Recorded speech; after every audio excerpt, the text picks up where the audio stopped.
Hello and welcome back to the channel. In this episode we're going to be showing you the installation of our freshwater tank. It is a longer video and it is just dedicated to the cold water tank that we put inside the van.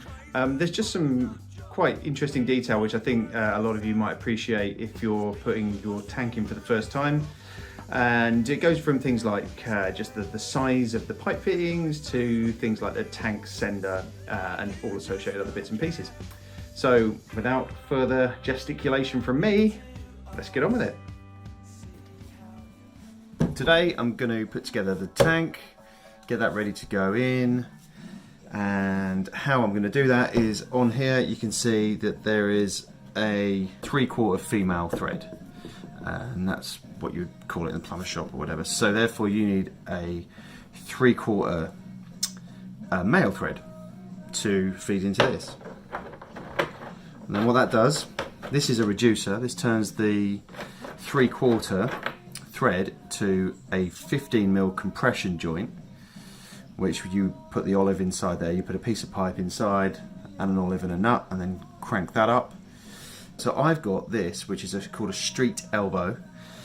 You can see that is actually copper pipe size, and that size is bigger for a copper pipe to slide inside of it. And the reason why you want one of these, well, the reason why I need one of these is because I've got limited space between the fitting and the actual panels of the bulkhead, so I need to get this turned very, very swiftly.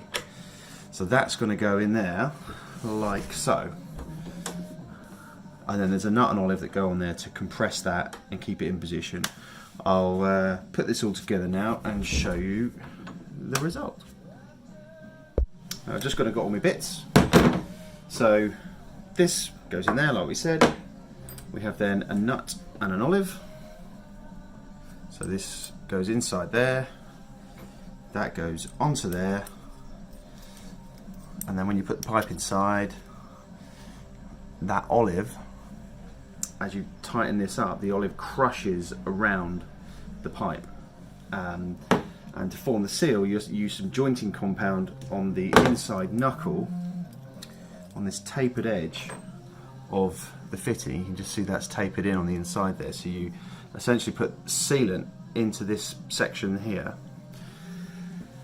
and that's a joint seal. So the idea of all this is the compression is going to hold the compression of the nut onto the olive onto the pipe is going to hold it firm, and it probably won't leak.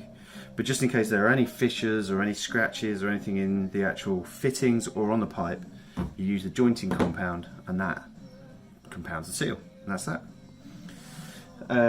Yeah. Also, you can get different versions of jointing compound, but for use in the van, I think this is going to be the best stuff. I may stand corrected on this, but this is a silicon-based sealant, LSX. You can buy it pretty much any plumbing merchants, Toolstation, Screwfix, all of that. The reason why I want to use this is because it's going to set, and it will set relatively hard. I mean, a bit like silicon. I'm not sure if you've ever done any home DIY or whatever and tried to peel a sink off a wall or anything like that, and you find that actually it's being held up by silicon. The silicon is actually quite powerful when it's, you know, completely caked on. So it's going to be caked onto this thread. That thread's going to go in there. The reason why I would use this, or I'm using this as opposed to other jointing compounds, is because the other ones don't kind of like set, if you see what I mean. They don't kind of seal and go kind of hard. And so I'm worried that with the vibrations of the plumbing and the van and the pump and everything else, that it might spring a leak. So I want to use this stuff. There might be a follow-up video in 6 months to say don't use it, but it makes sense, it's logical, so I'm going to use it.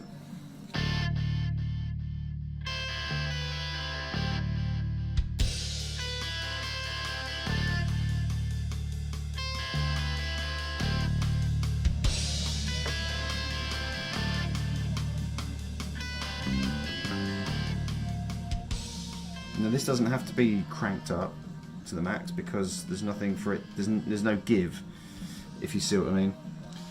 So I mean, it even says it on here, do not over tighten, do not use tapered fittings.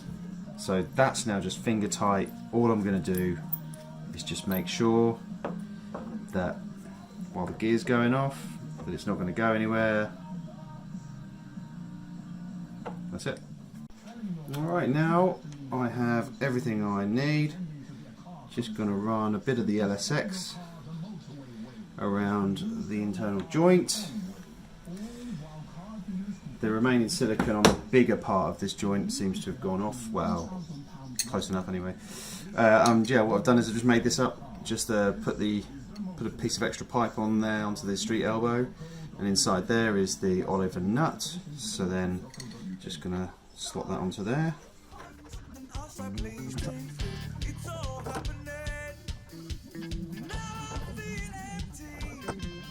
Alright, that feels good enough. There may also be some question marks as to why I've done this. This essentially is just some water-based satin paint, which is the same stuff I'm using on this. It's kind of wipeable, but the reason why I've put it here is because if any leaks do develop, what I would like to happen is I would like the leak to develop and come forward. Obviously depends on which way the van's pitched at the time, but in an ideal world any leak will present itself out this way onto the floor, as opposed to going anywhere else and falling down around into the actual metal work underneath, into those ribs. So I'm going to seal, I painted this and I'm going to go a seal all the way around onto the foil and up there onto the carpet. I'm just going to run an upstand of silicone, maybe like 10mm up all the way around. Make it almost like a swimming pool, if you like. Then the idea is then any water, if it does spill and there is a persistent leak or whatever, it's not going to go through and down. It should come this way. We'll see it, we'll know there's a problem, we'll deal with it.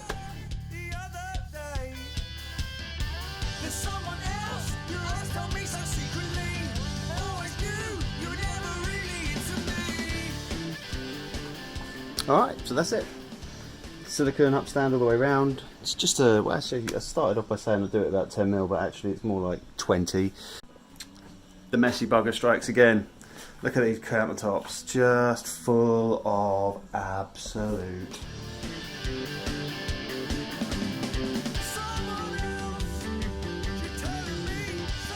Now it's time for the tank.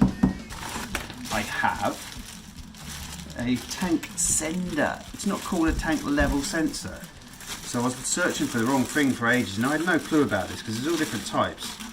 And I was like, what one's going to work with Cimarine, what one's going to work with the Serbo GX, you know, the Victron Jobby, and I just couldn't make head nor tail of it. In the end I spoke to a guy from Technical Marine Services, and he explained that it's called a tank sender. All I know is it's the right one.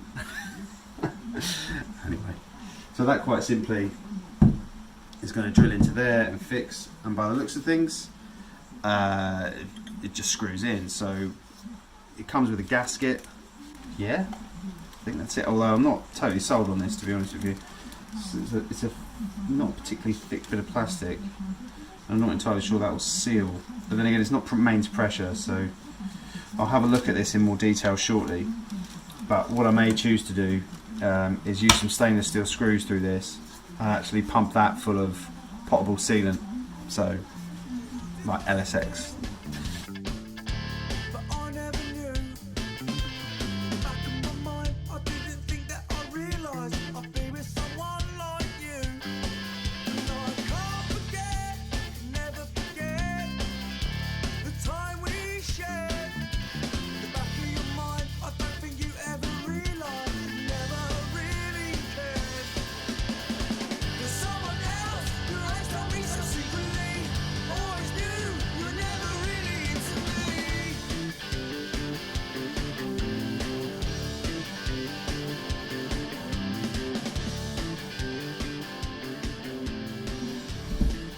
All done.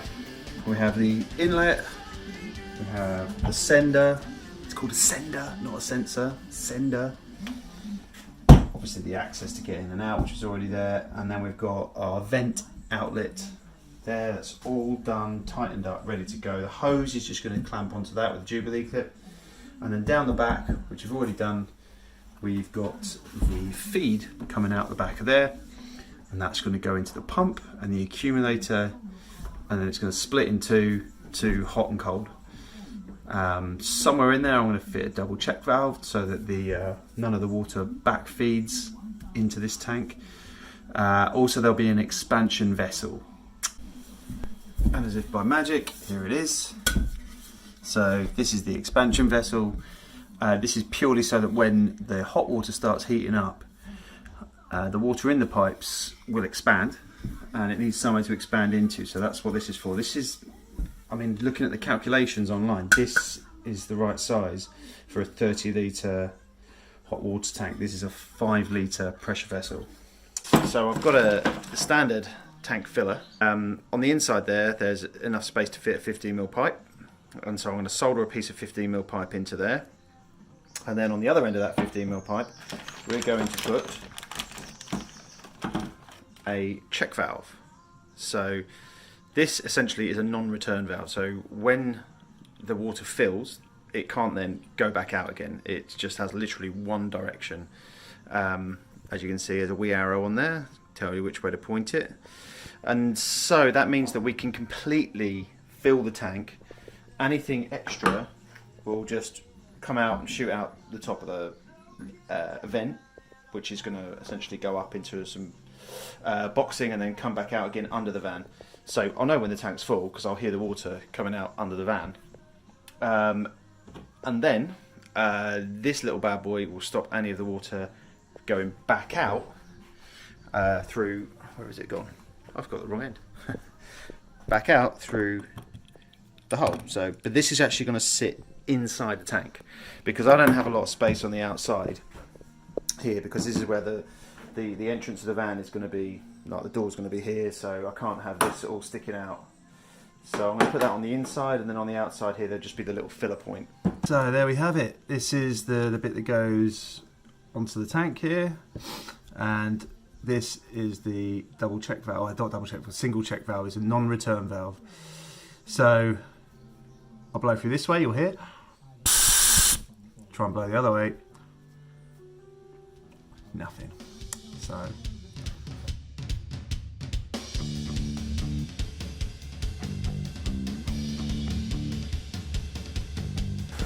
alrighty, here we are. I'm testing my tank. Obviously I didn't want to put it in and then fill it out in case it leaks. The good news though is that the main joint, the one which is the most likely to give us headaches, isn't leaking, and it all feels very solid, so I'm happy with that. Yeah. Also I had the thought as well, when I was emptying out the tank and trying to sort of drain it out into the buckets, it wouldn't completely empty. I say it wouldn't completely empty. I mean, there was still about 50 mils, 60 mils worth of water in the bottom of the tank. So I'm no mathematician, but it's got to be something along the lines of around about 20 litres still with that volume. So essentially our 125 litre tank therefore can't be used as 125 litres. It can only be used as 105. So that's not potentially, well, it's not fulfilling its potential. So what I've done is I've made this little hoo-ha. Forgive the plumbing, it's a bit rough, and as you can see I've just notched out a piece of pipe out the bottom of this. This is a 22 to 15 reducer, this piece here, and then there's a little bit of 15 in there and an elbow, and so that is going to, let me spin you around, I'll get you in the tank. Because it's not really under any real pressure, that's just going to sit like that, and I'm just going to glue that in with the trusty old LSX. The beauty of where it's positioned is that from this big old hole I can actually just, if there's any issues with it, I can get in there and fix it pretty easily. So I'm going to fit all this lot together and give it another test. So here is the moment of truth or denial. So this is completely full. You can see this tide mark here means that the water level is right up to the very top, and no water is coming back out because my check valve is doing exactly what was asked of it. Yes, little victory.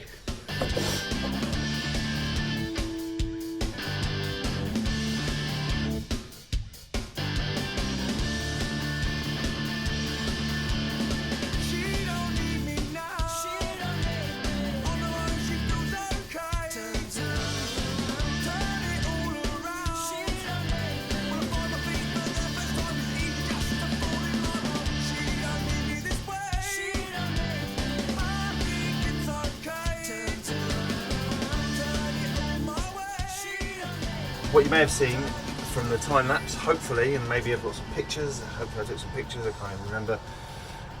Is across the back of here, I have managed to pick up 2 of the pre-threaded like bolt sections and actually put a piece of thin metal running across the back, bolted in, and that essentially is what my ratchet straps have now gone around. So that's running down low around the back of there. My ratchet straps have hooked into that and come back up and over the top to here. And you'll see as well from here, this stuff here, that's the stuff I've used down the back. It's kind of like, it's just very thick strapping, like 3mm strapping. So that's there. These are now in place, all nice and secure, nice and tight. To prevent any squeaking, what I've done is I've put this, it's like an insulation type stuff. I actually used it on my old van, but essentially it's like neoprene, you know, kind of like wetsuit material. Down here I've cut little notches in the bottom of this timber all the way along, and that is because any leaks will get spotted pretty quickly. It's a windy day, so yeah, I'm pretty happy. We're all in position, we're ready to go. Now it's time for me to start looking at putting in, or at least positioning, that calorifier. So let's do that now.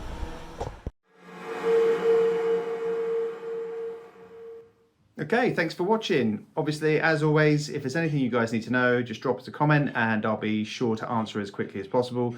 If you're wondering where Mix is, well, I'm smashing on with some videos at the moment, and we've got a lot going on in the world of kids, life, work, etc. So I'm just smashing on. Don't worry, she'll be back, and her dirty laugh, which some of you seem to like. Yeah, so no worries there. Thank you very much for watching. Likey, subscribey if you want to see more of these. And fear not, we've got some winter videos coming up soon as well. Okay, on the next one.